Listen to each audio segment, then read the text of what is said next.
Hello children, how are you all? Hope you people are doing well. We are going to study chapter number 1, computer hardware.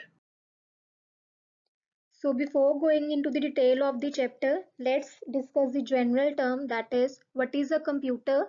A computer is an electronic machine that accepts the data from the user and then it processes the data specified by the user according to the instructions given to it, and then we are producing the output. And for the future, we can store that results also. But when we are talking about the computer system, a computer system is made up of many components, or you can say that many peripheral devices, including hardware and software to perform various kind of operations. That means without hardware parts in a computer, software is of no work, and without software, hardware is of no use. So we need both hardware and software to run a computer so that they can perform multiple operations. So let's discuss about what is hardware and what is software. Hardware are the physical components that you can see and touch. For example, mouse you can see, you can touch the mouse, you can touch the keyboard. Similarly, if I'm talking about the software, softwares are just a set of instructions that are needed to run the hardware. That means in order to operate the hardware, in order to run the hardware, we need a software. The next topic is hardware components of a computer system. That means a computer hardware, as already discussed, it is a collection of several components that are working together.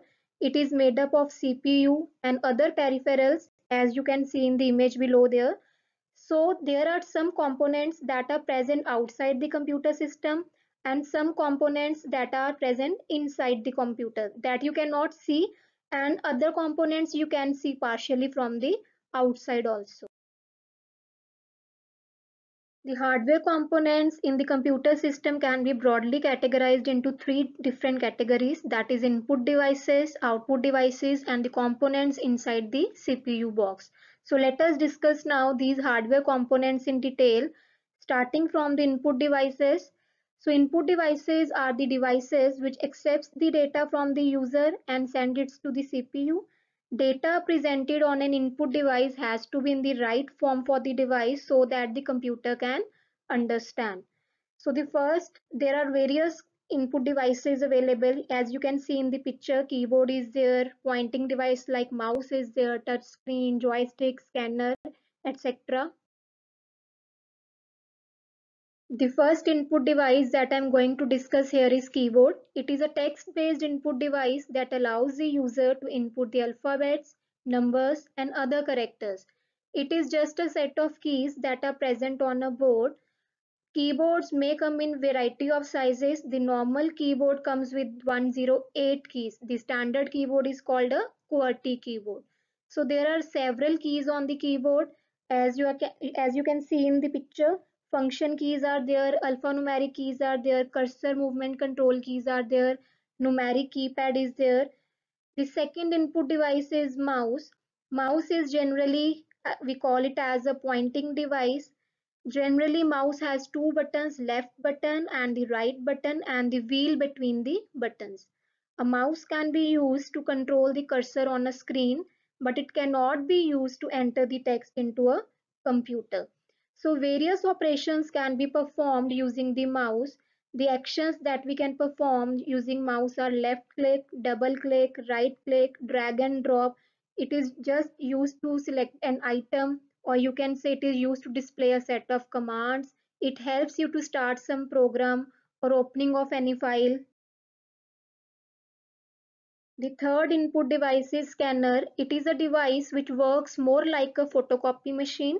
It is used when some information is available on paper and it needs to be transferred to the hard disk of a computer for further manipulation.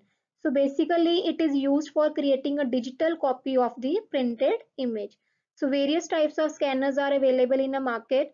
Let it be, can be handheld scanner, sheet fed scanner is there, flatbed scanner is there, and the drum scanner is there.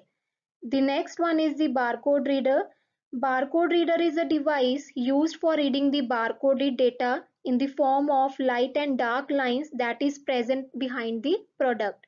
It is generally used in labeling of goods, numbering the books, etc.